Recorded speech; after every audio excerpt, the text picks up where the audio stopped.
Hace miles de años, en las selvas húmedas de Mesoamérica, los antiguos habitantes observaron algo fascinante. Al cortar la corteza del árbol hevea, una savia blanca y pegajosa brotaba como si fuera una herida. Aquel llanto vegetal cambiaría el curso de la historia humana para siempre. Los olmecas, conocidos como el pueblo del caucho, fueron los primeros en manipular esta sustancia. Descubrieron que al mezclar el látex con el jugo de ciertas enredaderas, la mezcla perdía su pegajosidad. Así, lograron endurecerlo y darle una forma sólida y elástica. La elasticidad del material era algo nunca antes visto en el mundo antiguo. Mientras otras civilizaciones dependían de la piedra, la madera o el hueso, ellos tenían un material que rebotaba. Era, literalmente, una tecnología salida de la propia naturaleza. Este descubrimiento no solo fue práctico sino profundamente espiritual. El caucho se convirtió en el protagonista absoluto de su ritual más sagrado, el juego de pelota. La bola, que representaba el movimiento de los astros, era el alma de sus ceremonias. Imaginen a los jugadores en canchas de piedra, golpeando con caderas y codos una pesada esfera de caucho sólido. El rebote era impredecible, rápido y exigente, simbolizando la lucha eterna entre el sol y la oscuridad. Era un espectáculo de destreza y fe. Pero el uso del caucho iba más allá del deporte. También lo empleaban para impermeabilizar sandalias, crear bandas elásticas y fabricar recipientes resistentes al agua. Habían domesticado la flexibilidad mucho antes de que existiera la era industrial. Sin saberlo, estas civilizaciones estaban dando los primeros pasos hacia nuestra movilidad moderna. Aquel látex que alguna vez fue sagrado contenía el secreto que siglos después pondría al mundo entero sobre ruedas. Pero esa es una historia que apenas comenzaba. A finales del siglo XVIII, el caucho llegó a Europa envuelto en un halo de misterio y exotismo. Los exploradores trajeron muestras desde la selva amazónica, fascinados por su elasticidad natural. Parecía el descubrimiento que cambiaría la industria para siempre. Sin embargo, el entusiasmo inicial se transformó rápidamente en una profunda decepción. Al exponerse al clima europeo, el material comenzó a mostrar su lado más caprichoso. No era el milagro tecnológico que todos esperaban. El problema principal era su extrema sensibilidad a la temperatura. En los días calurosos del verano, el caucho se volvía una sustancia viscosa, pegajosa y prácticamente imposible de manipular. Se convertía en una pesadilla para cualquier artesano. Por el contrario, cuando el invierno azotaba con sus heladas, la historia cambiaba radicalmente. El material perdía toda su flexibilidad, volviéndose duro, quebradizo y totalmente inútil. Era un recurso que se negaba a cooperar con la vida cotidiana. Los inventores intentaron crear botas, abrigos y herramientas, pero el resultado era desastroso. Un impermeable de caucho podía derretirse sobre tu piel bajo el sol o romperse en pedazos durante una tormenta. La reputación del material cayó en picada. La prensa de la época lo bautizó como un material sin futuro, una curiosidad científica sin aplicaciones prácticas. Parecía destinado a ser solo un recuerdo de expediciones lejanas. El caucho estaba atrapado en un dilema que parecía no tener solución. A principios del siglo XIX, el caucho era una pesadilla para la industria. En verano se derretía convirtiéndose en una masa pegajosa, y en invierno se volvía rígido como una piedra. Charles Goodyear estaba obsesionado con dominar este material caprichoso. Goodyear no era científico, era un hombre desesperado al borde de la quiebra. Había probado mezclar el caucho con casi todo: sal, pimienta, azúcar y hasta aceites. Nada funcionaba y su familia sufría las consecuencias de su obsesión. Cuenta la leyenda que en 1839, mientras jugueteaba con una mezcla de caucho y azufre, ocurrió lo inesperado. En un descuido, el trozo de material cayó sobre la placa caliente de una estufa de hierro. El destino estaba a punto de intervenir. En lugar de derretirse como era habitual, el caucho se carbonizó en los bordes, pero el centro permaneció flexible y resistente.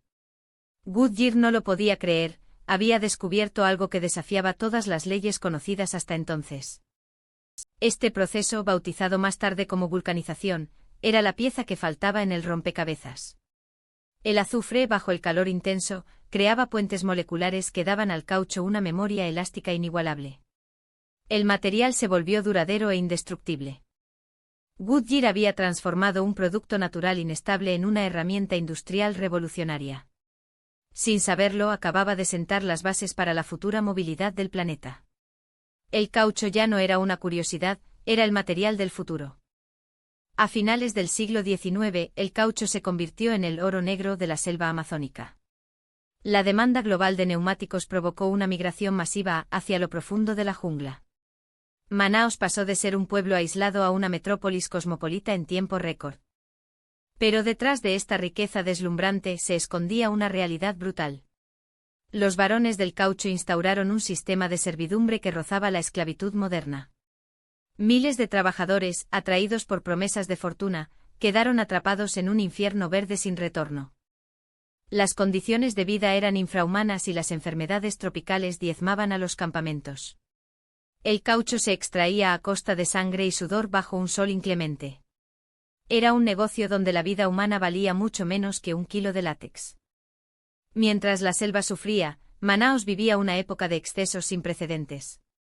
Los magnates importaban mármol de Italia y muebles de lujo desde Francia a través de miles de kilómetros de río.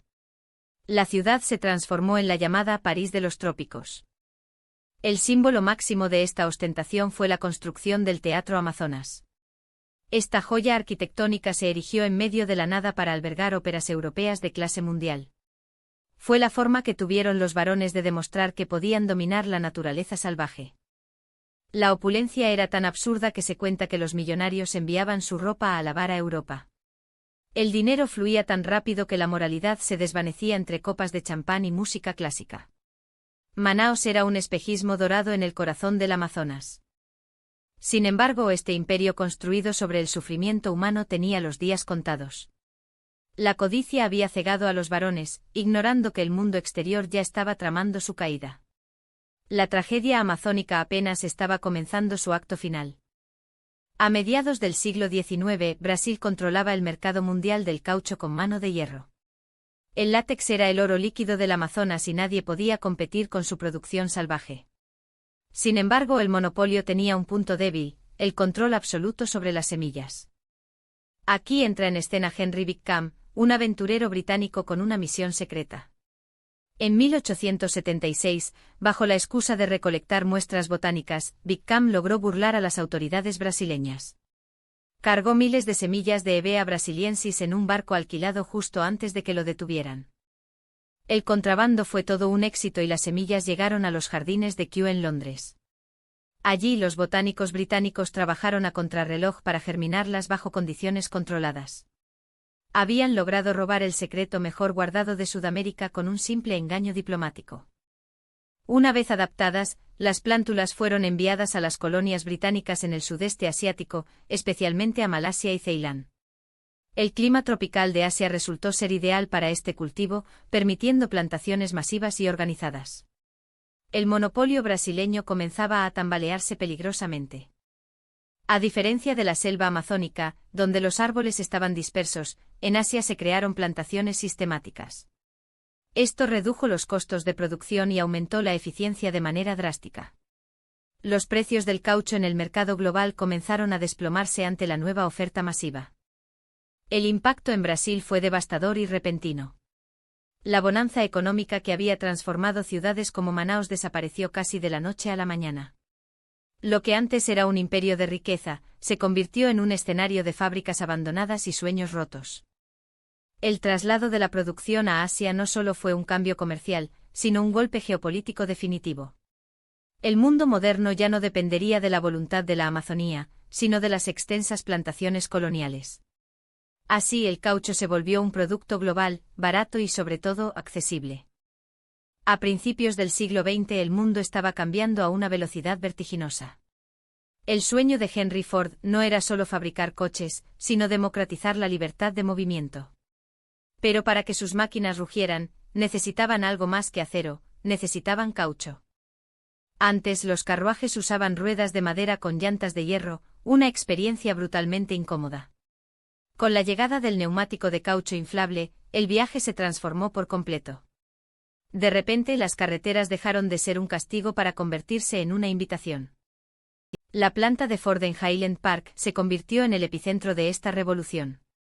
La cadena de montaje demandaba miles de neumáticos al día, una escala de producción nunca antes vista.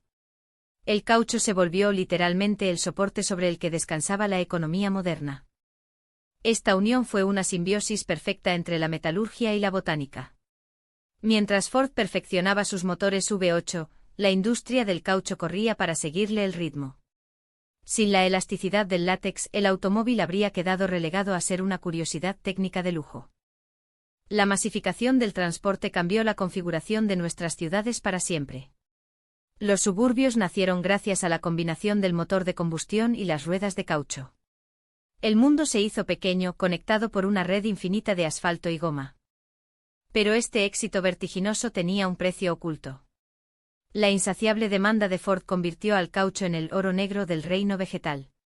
La carrera por dominar las plantaciones globales apenas comenzaba, y el destino de naciones enteras estaba a punto de cambiar para siempre. A principios del siglo XX el caucho natural era el oro negro del planeta. Pero las guerras mundiales cambiaron las reglas del juego. Cuando los suministros se cortaron, las naciones entendieron que quien controlara el caucho controlaba la guerra. La necesidad impulsó la desesperación científica. En laboratorios secretos, químicos comenzaron a fabricar un sustituto artificial a partir del petróleo. Había nacido el caucho sintético, la solución estratégica que cambiaría la historia industrial para siempre.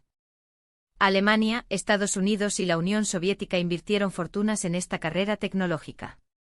No era solo por la movilidad de los tanques, era una cuestión de supervivencia nacional.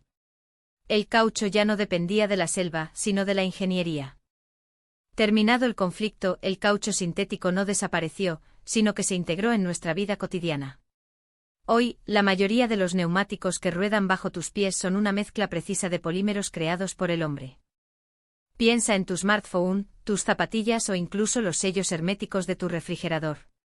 Vivimos en un mundo elástico donde este material sintético es el héroe invisible. Es versátil, duradero y sobre todo, omnipresente. La historia del caucho es la historia de nuestra ambición humana. Pasamos de sangrar árboles en el Amazonas a sintetizar moléculas en reactores. Un viaje fascinante que literalmente puso al mundo entero sobre ruedas. Al mirar hacia el futuro, el desafío ahora es la sostenibilidad. El caucho nos dio la movilidad moderna, y nuestro reto es seguir rodando sin comprometer al planeta. Gracias por acompañarnos en este recorrido elástico.